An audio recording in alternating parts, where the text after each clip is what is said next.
Hey everybody, I'm Matt Frank, Director of Tech Evangelism here at Blackthorn, and in today's video we're discussing 5 ways to fuel your funnel with webinars. And number 1 is targeting. Choose between a narrow and deep or far and wide strategy to determine who you wish to convert or register for these events. Assess your database, discuss with sales, and form a plan to create a hyper-targeted invitation list, and work with your channel partners to ID new leads that would be a good fit. Number 2 is content. Keep it timely and relevant using thought leadership as much as possible. Show a deep understanding of your audience, what their problems are, and how you can solve them. Number 3 is keeping it short, under 30 minutes if possible. Keep it appropriate to the stage you're targeting and no sales pitches out the gate.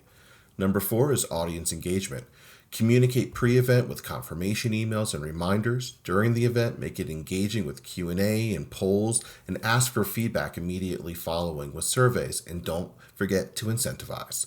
Number 5, Lockstep follow-up.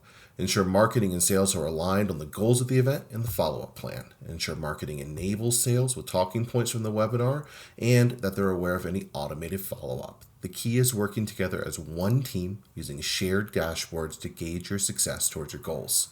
And if you like this video and content like it, click right down there in the description of this video, and don't forget to visit blackthorn.io.